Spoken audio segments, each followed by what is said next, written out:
Did everybody have enough room? Hi, taking my picture. TJ, you are going to turn this way a little bit to say hi to these people too, so you're kind of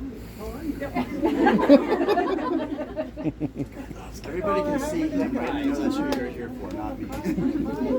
Thank you all for coming out here today to help me celebrate Heatwave. It's so exciting. I'm very happy that you all are here. But I am not in charge of this, so. Cool. I don't really have like an opening or anything. I'm just gonna like get go. right into questions. Yes, I'm so excited.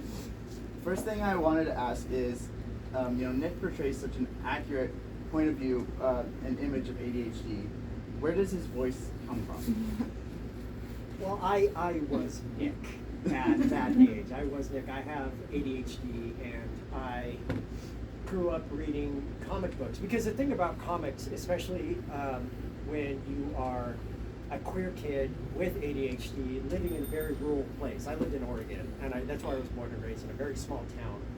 And so we didn't have, I didn't have access to a big outside world. So with comic books, there was always something special about them to me, because with me having ADHD and being queer, not being out, because I knew I was queer when I was like 12 years old. So when you are living in a very rural area, in a farming community, that kind of takes away from you and takes it so you don't feel like you can relate to your peers. You feel like you have this otherness about you that doesn't allow you to relate. So I turned, obviously I loved writing, I loved reading, but I turned to comic books because it felt similar in a way. For me, comics have always been queer coded. They have been large parts of comic book history has been queer coded. We know that because there have been queer comic book story writers and artists all the way from the 50s, 60s, 70s, and 80s who basically put in their stories just making it through a superhero lens. And that's just what I found fascinating. Oh, there's a lot more people coming now. Hello. That's what I found fascinating about it, is for the fact that you had these people who were being othered because of something that they could do. They had to hide who they were. They had to hide their identity. And that's how it felt like being queer. That's how it felt like. But I didn't have superpowers to do anything like that. I had ADHD. And like Nick, at the beginning of The Extraordinaries, I hated that part of myself. I did not like that part of myself because for whatever reason, I felt like I was an ADHD stereotype, because I was the kid that could not stop talking in a class, who could not stop moving, who was always a disruption. And even before I was diagnosed with ADHD, that's how I was, and it just felt like I was the troublesome kid, the kid that just wants to cause a distraction. Nobody knew what to do with it, because unfortunately the people I grew up with did not necessarily understand that medicine and medical professionals can help with kids like that. So I wasn't diagnosed until very later on in life. But I remember being a kid, being that age, and never being able to see myself in a book, ever. Never being able to see myself in television, in movies, in anything like that. Because when I was coming of age, if queer people were in books, they were the over-the-top offensive stereotype sidekick, or they were there to teach the straight people a very valuable lesson by getting sick, or getting killed, or getting beaten up, all in effort to continue on with the straight people's characters.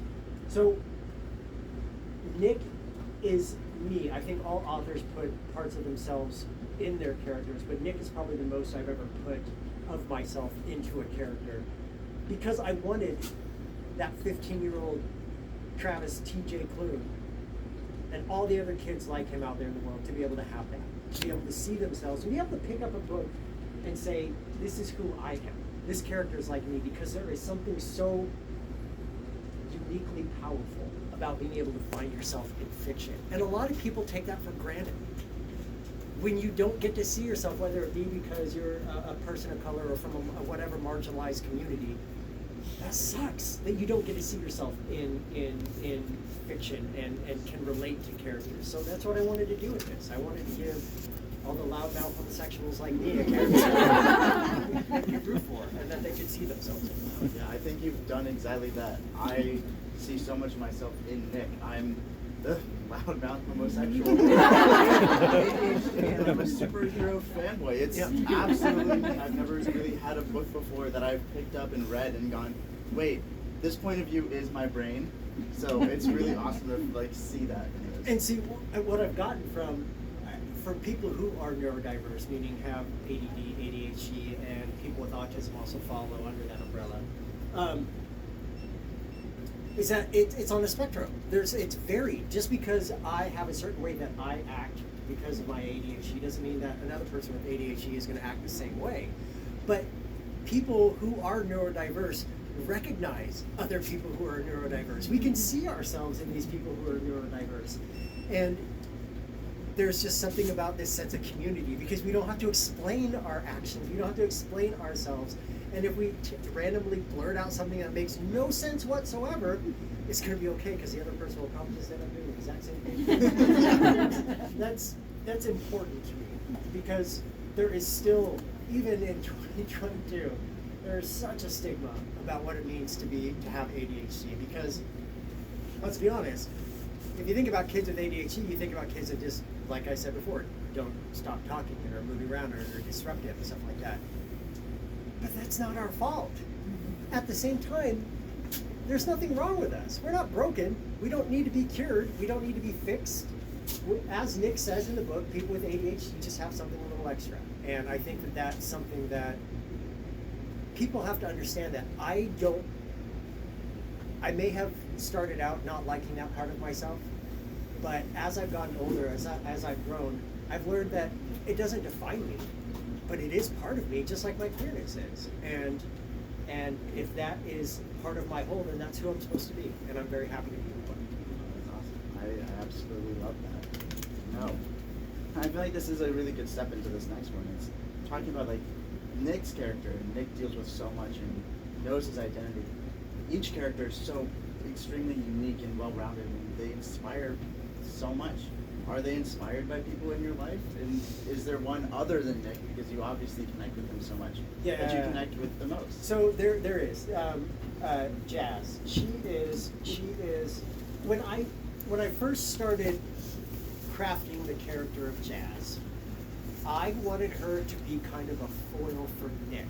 I wanted her also to be slightly underestimated too, because when you first meet her, you see this, and I say this with love, a ditzy kind of cheerleader. That's who her first impression is.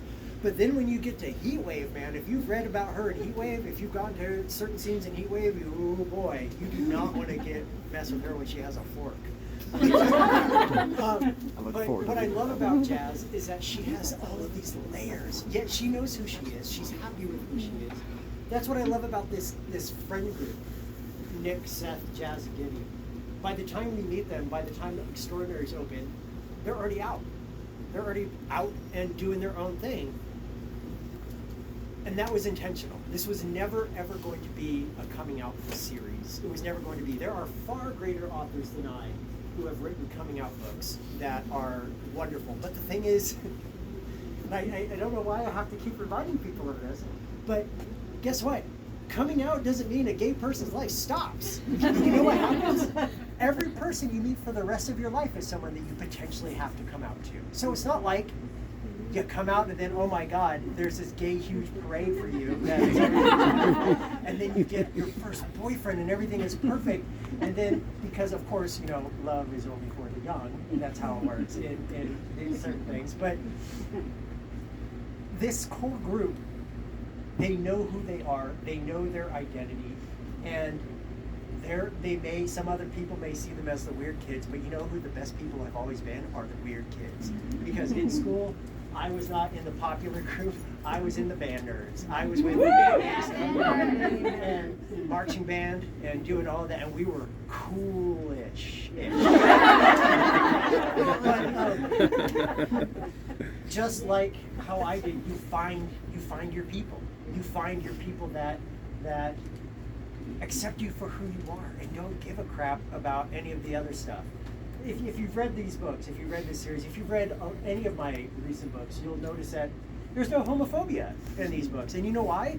It's because homophobia is boring. It is boring. You have people out there who are violent and angry, who will stand on street corners during pride parades with bullhorns and talk about how we're going against God and Jesus hates us and all of this kind of stuff. You are so boring. You would think that after all of this time, that you would think, you know what? Maybe today I shouldn't be homophobic. And it just, I want this world, maybe it is fantastical because of their superheroes, but it's also a fantasy because there's no homophobia in this world. And that is a fantasy that I'm sticking with because I don't need to include that in my books. I get to include everyday stuff, even with superhero kind of books. I get to include that. I'm not going to hurt myself or my readers by making them sit through something that could be construed as homophobic. Mm-hmm. And that was a decision that was made at the very beginning with The Extraordinaries. That this was not going to be a homophobic world. How many of you have seen Schitt's Creek? Mm-hmm. Yes, very good show. Dan Levy, the creator of Schitt's Creek, did an interview before the final season came out where he said that the town that they made, Schitt's Creek, it was a sort of fantasy because he was not going to allow any homophobia to be in the show, and that's how you fight it. When you want to put out a fire, you snuff it out, and that's what we need to do to these people and homophobia. We need to snuff it out. We don't need to give it attention. We don't need to do anything with it. Just let it die the death it deserves.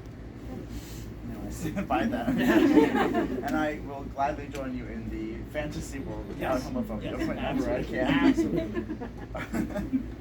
I find Nick and Seth so inspirational in their extraordinary lives and in their queer, just like high school romance lives. Because, like you said, first love. That's something that I always wanted. Right. I see so much of what I wanted in high school in them, and as much as I admire them, I admire Gibby so much. She's one of the strongest characters that I have ever read about. Mm-hmm. And was there something specific that really inspired you to write her to be so passionate about social justice and change? Yeah, and with Gibby, I wanted to avoid the idea of tokenism because it's when you have, as a white dude writing a person of color in your books, you have to do right by the character. And Gibby, I didn't necessarily want her to have to be the mouthpiece for these kind of things, but when you have a friend like Nick, sometimes you have to be the mouthpiece for these kinds of things. Because let's be frank, Nick is not the smartest. He's passionate and he's exuberant, but he can be a ding dong every now and then. And what I love about Gibby is that while she can roll with the punches and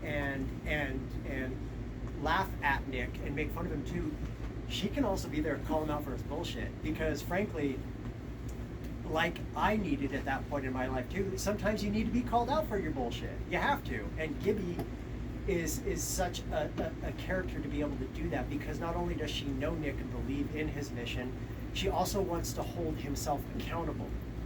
There's a scene in Heatwave, I'm not going to spoil the book, but there's a scene in Heatwave where Nick is talking about being a hero and what it means and trying to help Gibby, and Gibby tells him, I don't need you to be my hero because I'm already my own hero. Mm-hmm. And that's what I love about Gibby, is that she is no nonsense, but at the same time, she's willing to roll with whatever Nick and Seth and Jazz do, because she has such this protective, fierce streak in her.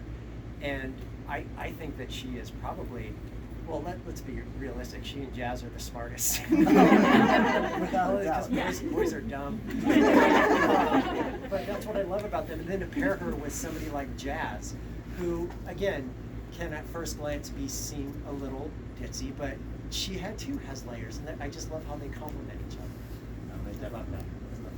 No, love them, love Gibby. And she definitely has to put up with a lot. And I think we all know that, like, if Nick were in our world, he would be like the absolute biggest Marvel fanboy alive. Mm-hmm. And that's saying something, because I like to claim that I'm pretty high up on that list. Yeah. What do you think would be his favorite MCU project? He would not like the Spider-Man movies because he would think that they were ripping his life off. He would be, I know for a fact that, however, that he would have enjoyed the last Doctor Strange movie because of, I'm not going to spoil that in case you haven't seen it. Let's just say there's a Fantastic Four scene in that he would have enjoyed immensely, because I enjoyed that immensely. But if he's anything like me, he will want to go for the, I'm going to offend somebody, He's going to want to go for the original power bottom, and that is Wolverine. Because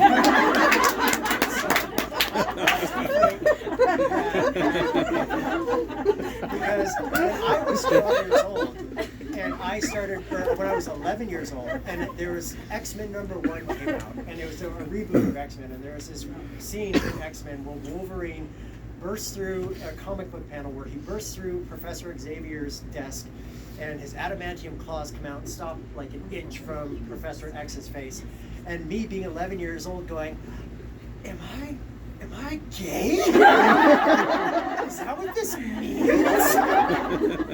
Why do I want to see Wolverine take off his clothes? So that's pretty much what I think Nick would. I love that. I support Nick in that. Oh my gosh, no. I mean, no.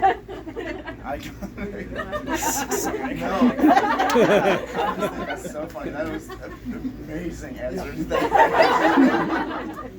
about that a lot, you know. I hope to one day, if any of my books are adapted, to have Hugh Jackman play a role, so I can just walk up to him and say, "By the way, Wolverine made me gay." Not you specifically. Wolverine made me gay. I still want that video to be like plastered all over the internet. When that happens. I will make sure it happens. Okay, so Wolverine made you gay. We love it. And I'm sure you've been asked this question before, but if you could have any superpower, or in the case of your books, if you could take any of the pills in Burke Pharmaceuticals, what would it be? So I'm scared of heights. Okay, I do not like heights at all, in any way, shape, or form.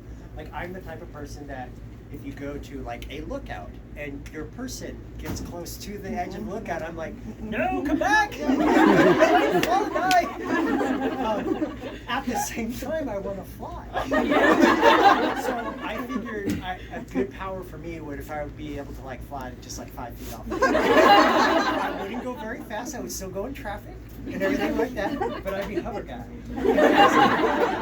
My superpower doesn't benefit anyone in any way, shape, or form, but I could fly, just not too high. So yes. No, I love that. It's very reminiscent of the little like hover.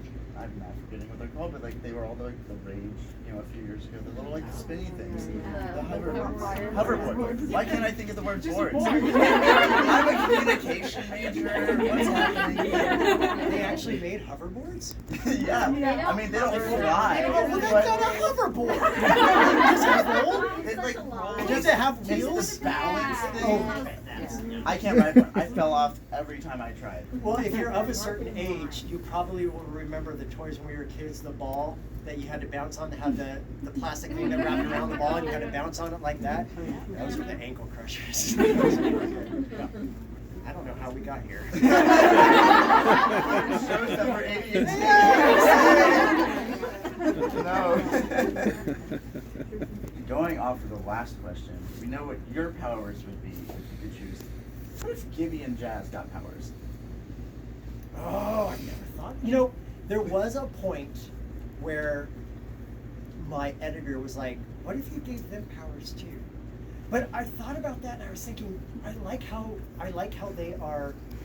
they have their a different role. I like how they are part of Team Lighthouse, and I like how they are in charge of like the communications and the everything having to do with the computers. They know all this stuff. Like, without them, they would not function in any way, shape, or form.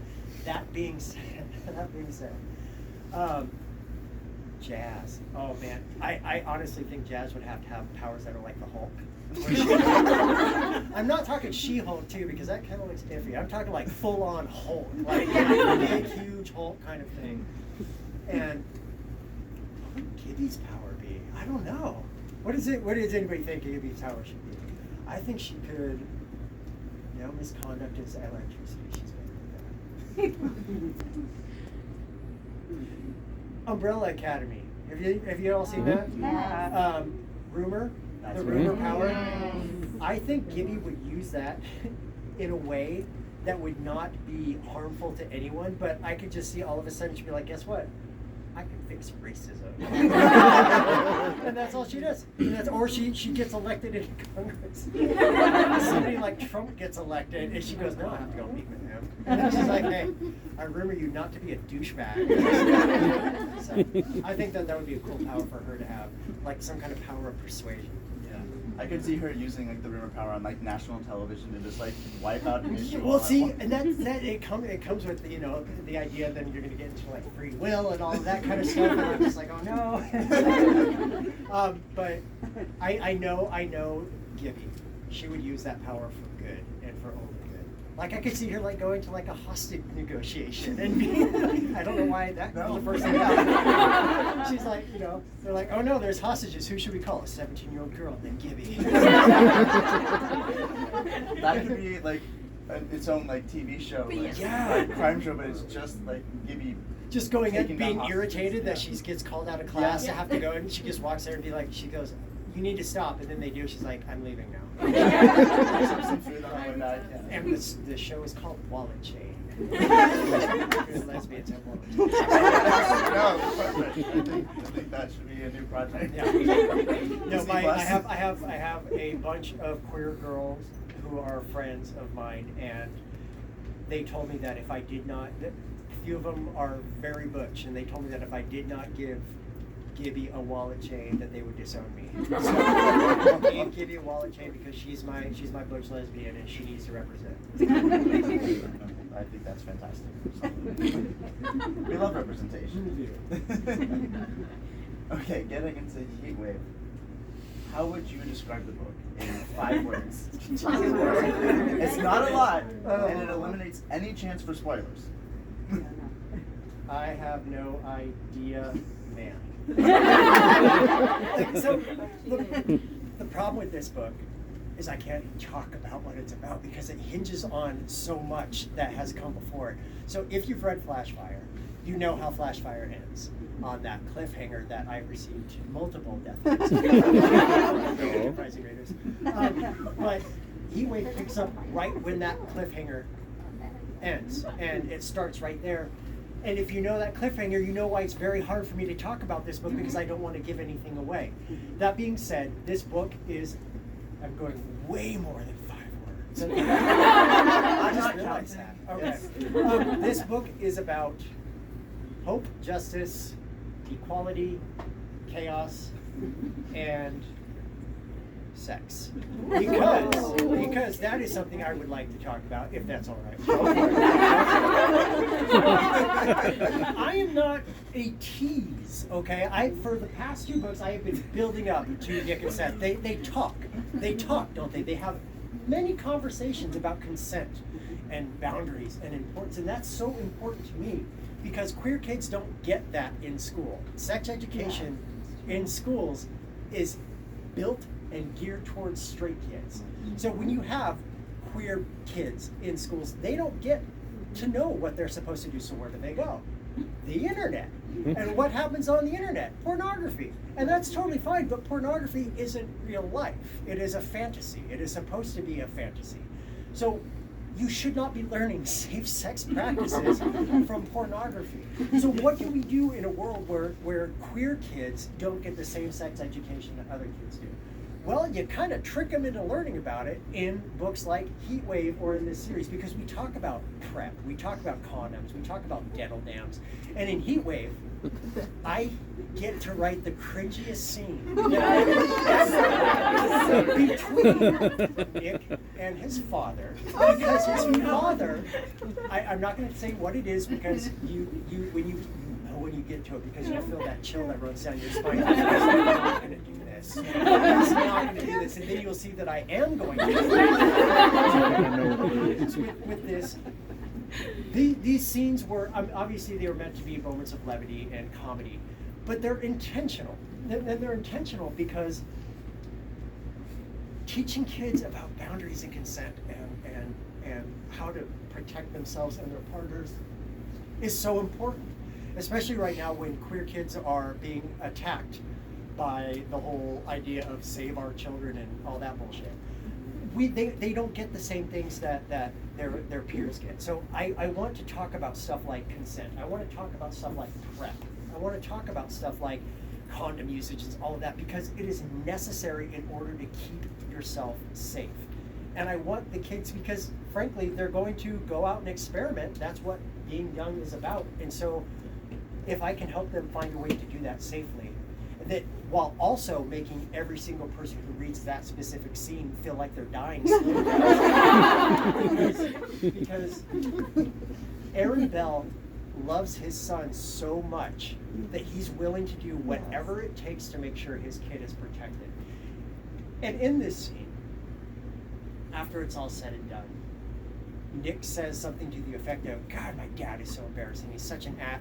And then he stops himself, and then he says, "You know what? No, my dad is freaking awesome. How many queer kids have a parent who's willing to sit down and do this with them?" And that's what I'm trying to show. That, you know what? There are amazing parents out there who do this thing, who do this with their queer kids. But there are a lot who don't.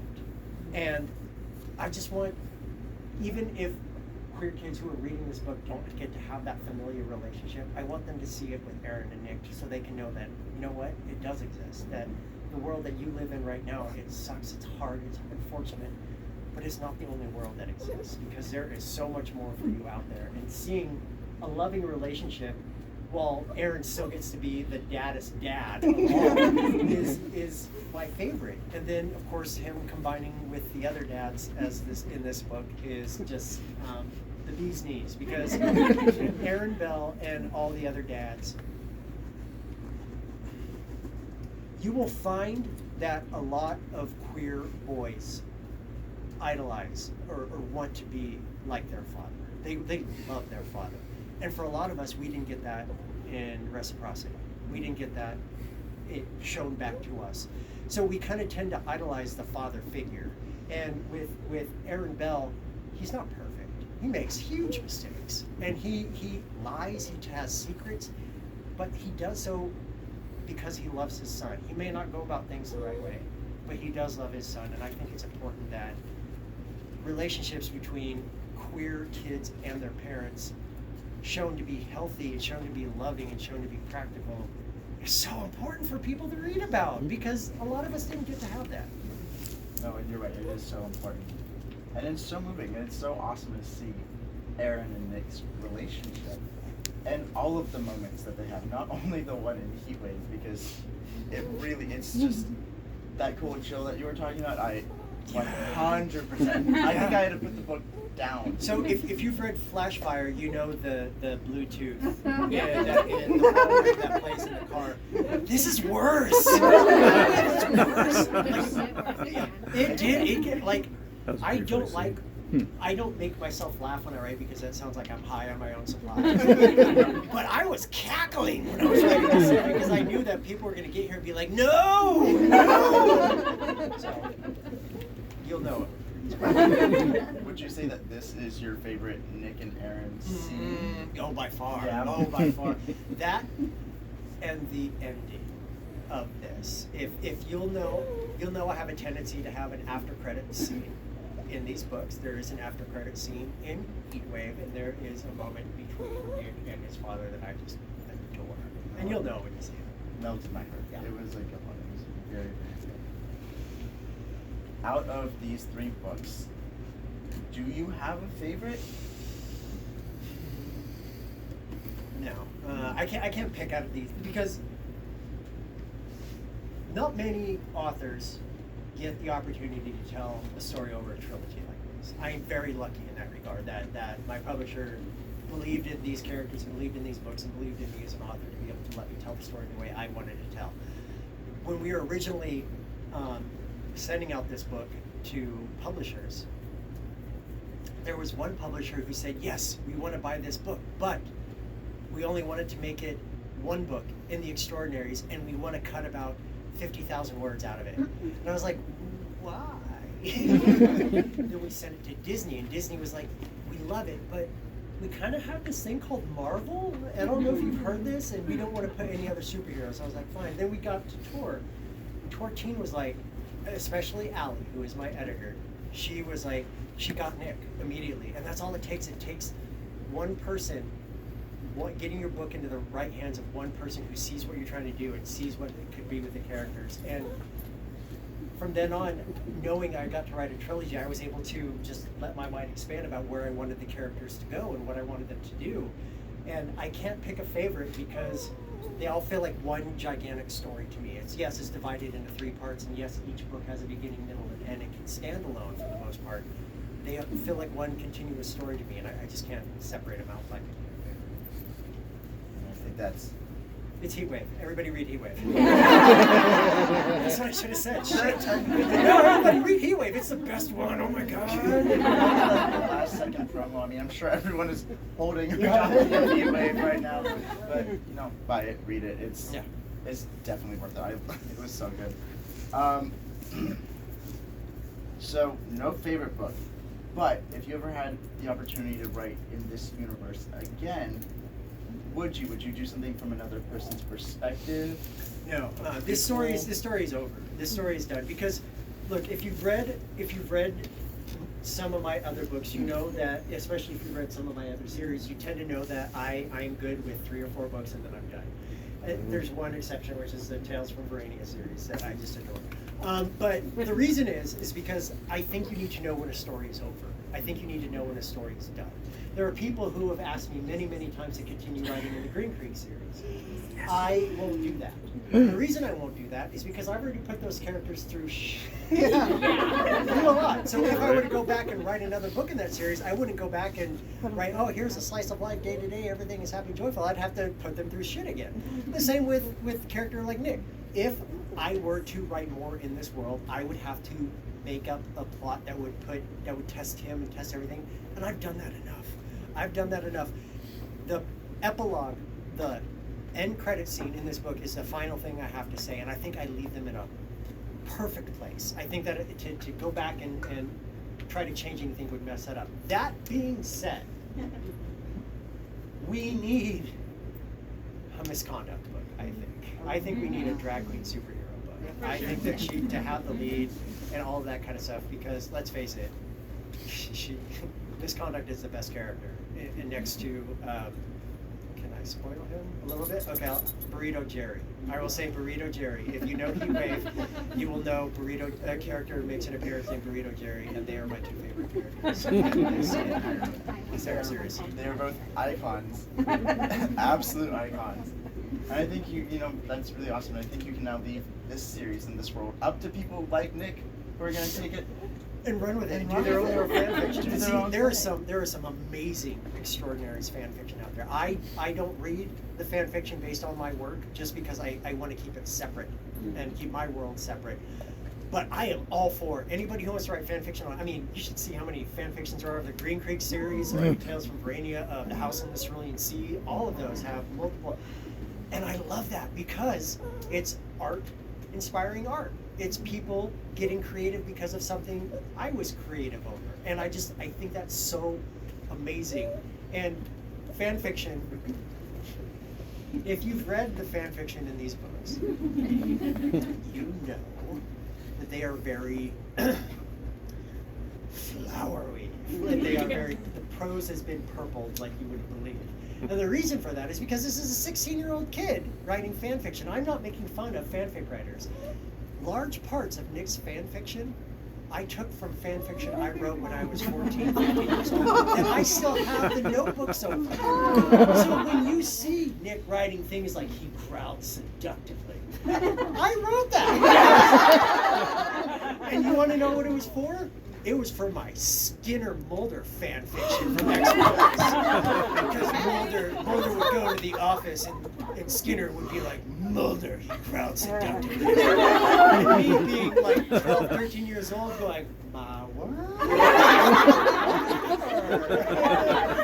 So I plagiarized myself wholesale in his fan fiction. But the point of it being is that there are certain literati who consider fan fiction to be something lesser. It is not. Fan fiction is amazing. It is literature. It is art that people work on, writing 200,000 word epics and put online for free, man. I can't imagine doing something like that for a fandom that you love. So fan fiction is amazing. It's wonderful, and everybody should read it. I don't have any qualms with that. In mentioning misconduct earlier, this is something that I've always wondered, is what came first, the power set in the character or the name? The power set in the character, and then I was sitting there, what can I name her? What can I name her? And then when I thought misconduct and just that how it's a play on words, I gotta tell you, man, I thought I was the smartest person in the world. I was like, oh my god, did you see what I just did? My imagination? And I, like I said, I try not to get high on my own supply. But when I thought of the name misconduct, when I finished for that day, I looked at that and I did that whole, did all right. Good job. No, I mean, it's a fantastic name. It is the best name. It is the best. I mean, yeah. I love her. And I love the fact, if you know, you guys know Michael Leslie. You know the narrator, Michael Leslie. He is my audio narrator for the series, and he has been my audio narrator for many books before I got up to the big leagues. And to have him voice these characters, I knew for a fact I was going to have him voice these characters. I knew even writing them that I was going to have him voice these characters. And so going into writing the sequel and getting to writing Flashfire and writing the character of Misconduct, I knew what I was going to do, because I knew how he was going to be able to do it, because he is so good at everything he does. It's scary how good he is. So when I write characters like that, I'm thinking about how is Michael going to, how I see a puppy. I see how Michael is going to perform with this, and that's what brings me joy with writing characters like this one. No, I love that. And just the name, it's the perfect, like, drag queen. It is. I know. I love drag queens. So when I was 18, I got a fake ID and went into my first gay bar. And remember, the bartender laughed at my fake ID because it looked nothing like me. If you can see me, I'm extraordinarily pale, and this made me look like I was probably Middle Eastern. Nothing like me. But the guy let me in. And since I was a weird little twink, I was immediately adopted by drag queens in this place, and they took me under their glittery wings. And my favorite was a woman who ran. She was like the drag mother. She ran the thing, and she was 81 years old, and she was just this legend in the queer community in Tucson. And she introduced me to my very first drag queen, which is Buddy Fufu. And I loved her. I loved her. I love drag queens. I love the art of drag. I can't do it because even though I have what are known as birthing hips, I make a very unattractive woman. I am not good. I did drag once, and that was in 10th grade. And it was in marching band for a Halloween costume because there were 8 of us in the section, so I was Snow White and they were the 7 dwarfs. I couldn't find a right Snow White wig, so I had to use an old Joan Jett wig. So I was punk rock Snow White. My milkshake did not bring the boys to the aisle. Drag queens are some of my favorite people in the world, because to do what you do and just perform the dancing, the costumes, everything. It's just wonderful. I love drag. You know, it's so much fun, and I love going to drag shows and everything. It's awesome. Speaking of names, Nick, as guardian, going into the future, especially at school, does he ever take a form that says, please be signed by your parent/guardian? And sign it as himself? Oh, yeah. What is Aaron's reaction? Aaron's reaction is what you do with a kid like Nick. You sigh and look the other direction and hope nothing gets lit on fire. That's how you parent a child like Nick. Mom, Dad, is that true? Yeah. You really asked your parents? That is so cool. Hi. He's doing a very good job up here. You should be very proud of him. But they definitely know all about raising a kid like Nick. I don't know if I've specifically gone on rants about box turtles, but there's been similarities. Yeah, Okay. So, let me tell you, if you don't have ADHD, it can be hard to understand how it feels to have ADHD. So let me give you an example that for me clearly shows what ADHD is. In The Extraordinaries, in the very first book, there's a scene in the first half of the book where Nick is in the train station with Gibby, and he notices for some reason, he looks up, sees someone's throwing a hot dog, and I got stuck in the rafter. 3 or 4 pages go by of conversation, and then Nick all of a sudden remembers the hot dog in the rafter, and he's thinking about it, and he's thinking, how did it get there? What is the purpose of it being there?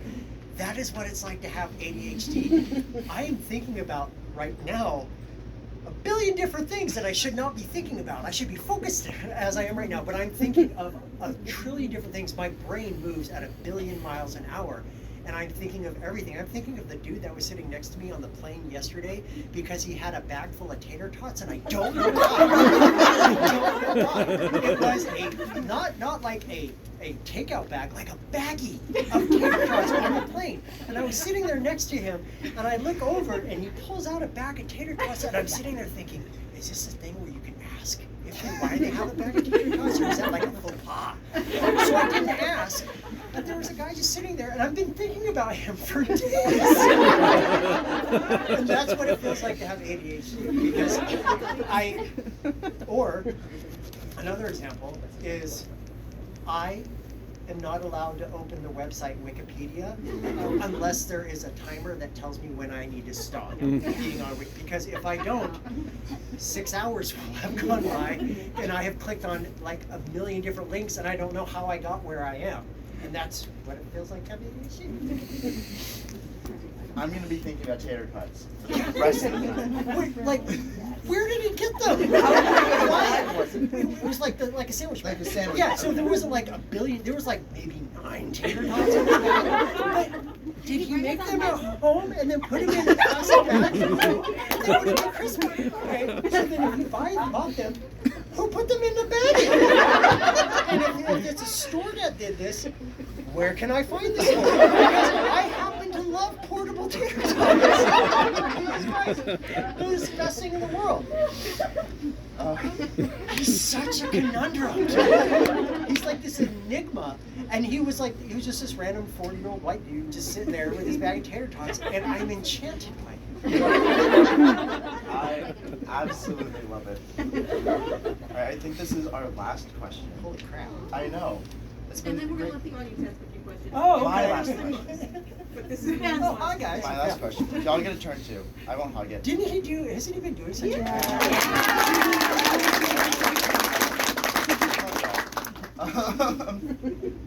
Final question is, do you have any advice for queer ADHD superhero fanboys who want to share their version of either A Pleasure to Burn or of this series? This is definitely not me asking for advice. So you are going to have queer people, especially neurodiverse queer people, are going to have odds stacked against them. You're going to be underestimated by nearly everyone in your life. The best revenge is to prove them all wrong. You are your own superhero, especially the people who are neurodiverse. You know, you normies out there, you're wonderful, but I mean, come on. As Nick says, we have something a little extra, and that is both a curse, but when I was a kid, it was a curse, but now it is my gift. It is part of me. If they came to me today and said, we can cure your ADHD, take this pill and do it, I would say no, because that is part of me. It makes me who I am, and to remove that would be to remove part of myself, and I would never ever do that. So when you see people who are trying to bring you down for who you are, you can either A, throw something at them, which is something, not like a wet sponge would work. Or you can do what I do and not waste time on people who don't respect you as a person and respect who you are as a person. If there's somebody that has a problem with some part of yourself that is innate and uncontrollable, ADHD or queerness, whatever, they are not worth your time, because you are so much better than they are and you are so much more important than they are. And it's best to let people like that scream and scream and scream into nothing, because that's all that they do. That's all that they have. People like us deserve to be able to have our stories told just like everybody else. And if that means I have to fight for it for the rest of my life, then God damn it, I will do it, because that's what's important to me.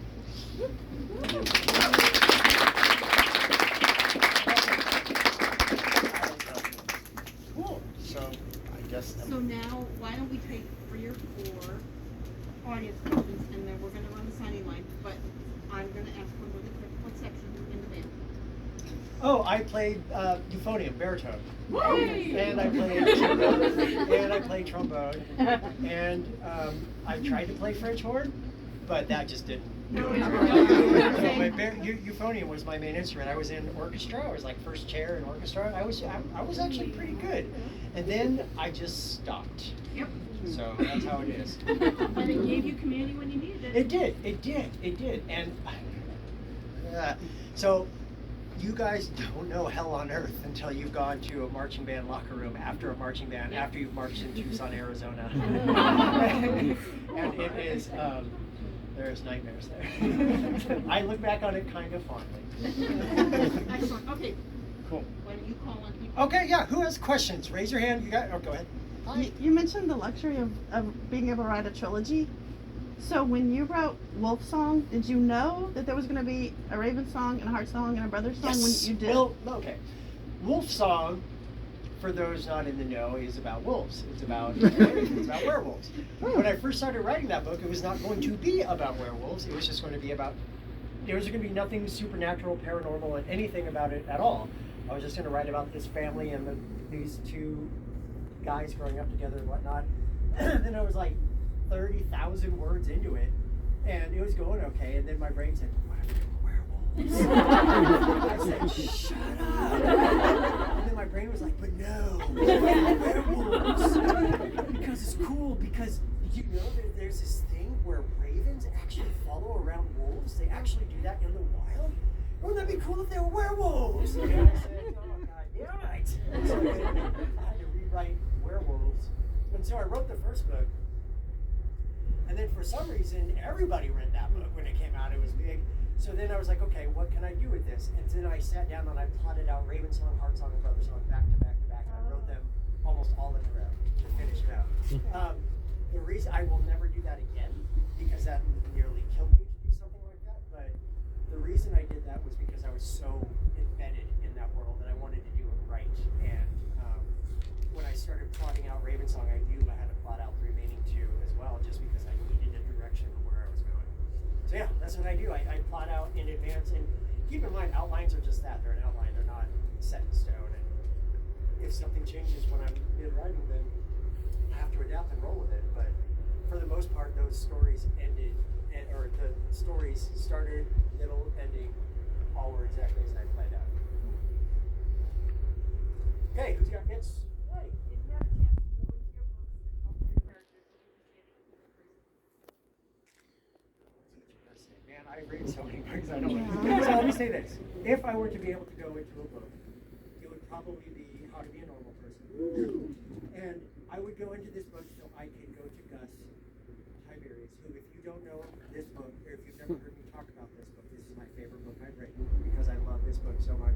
Because I love Gus so much. Gus is a character that I would go to and I would say, I would tell him, I love you. And he would get really weirded out by it. And he would make me leave the radio store. But I would just tell him that I loved him because Gus, even though I only wrote the one book about him and then a follow-up where he was a part of the story, I still think about him all the time. Because he's just my favorite character that I've ever written. And I love him. And I know that that love could mean I could write another book, but I've already done the story that I wanted to tell with them. If I were to go into the extraordinaries, I would tell Nick to. No, you know what? I wouldn't tell Nick to change anything about himself because you know what? He deserves to be the chaos twin demon that he is. He needs to learn. He needs to learn what works for him and what doesn't. And I think you get a glimpse of that at the very end of She Wakens.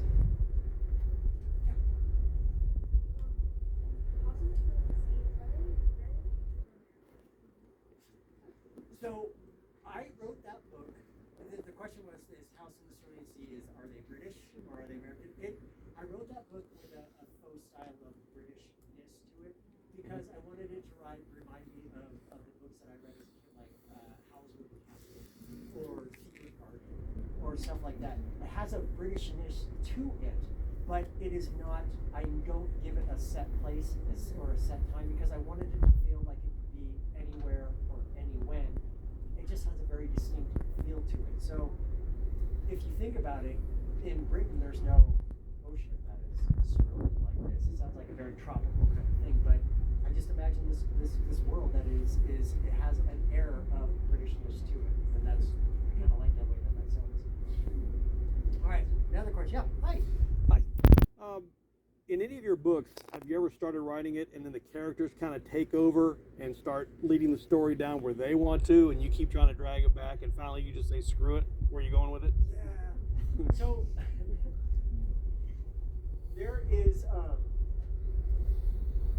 I once got so irritated with a book that I was writing, and the characters when they weren't doing that what I wanted them to do, that I stopped writing this book and wrote another book entirely. And then came back. That book, by the way, the book that I wrote entirely was Wolfsong.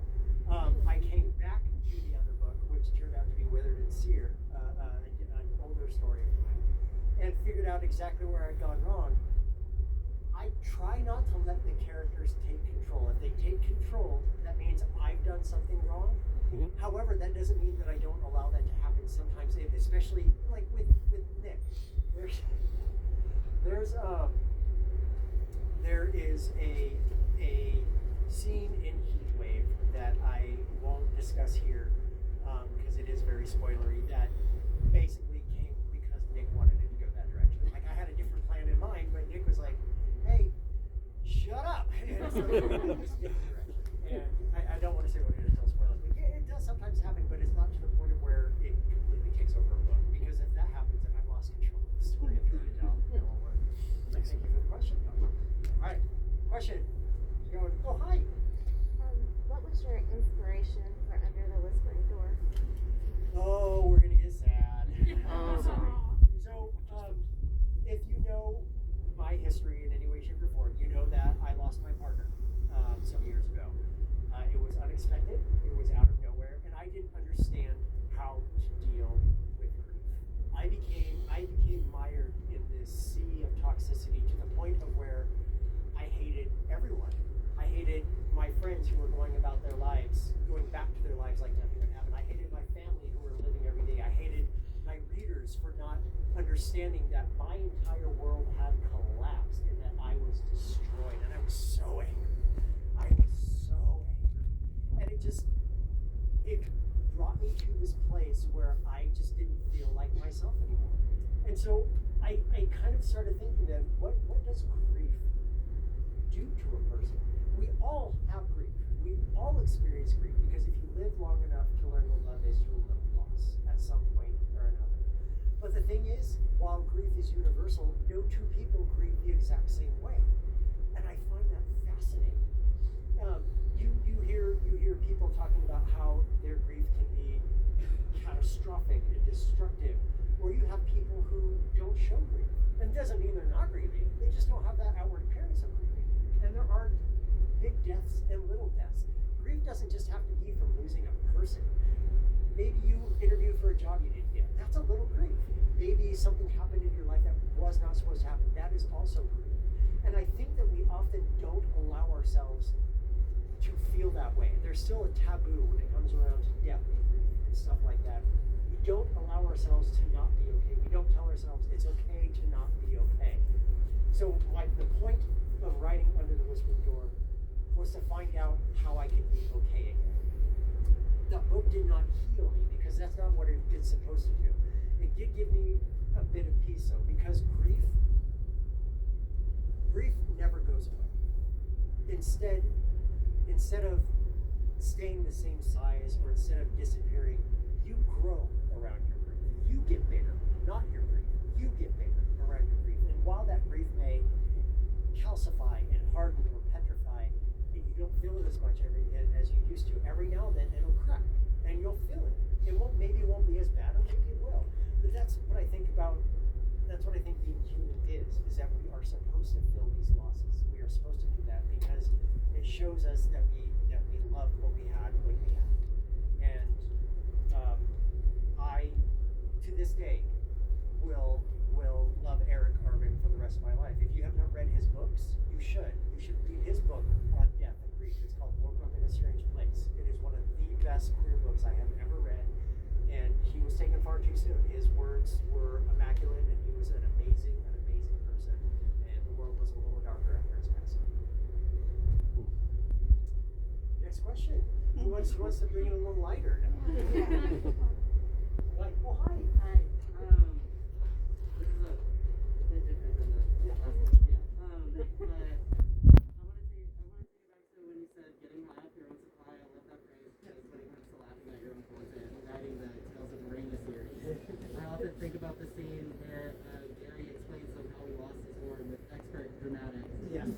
But The theatricality of it. yeah. I guess I was just wondering what the writing process for the Tales of Marina series is like. Well, there's really no process when it comes to this series. If you don't know what this series is, I'm going to give you 2-word description of it, and you'll have to deal with it. It's erotic Shrek.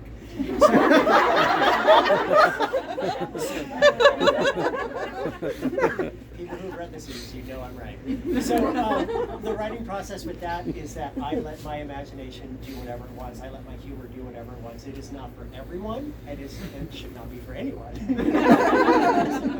But that series, I just let myself be as stupid as I want to be. And I love that when I see people bring up that series and have that. I know you're amazing people because you have the same sense of humor as I do. And that just proves you're cool. And if you are down with erotic Shrek, man, I have 6 books in this series. I know that you're thinking, oh my God, erotic Shrek, what does that even mean?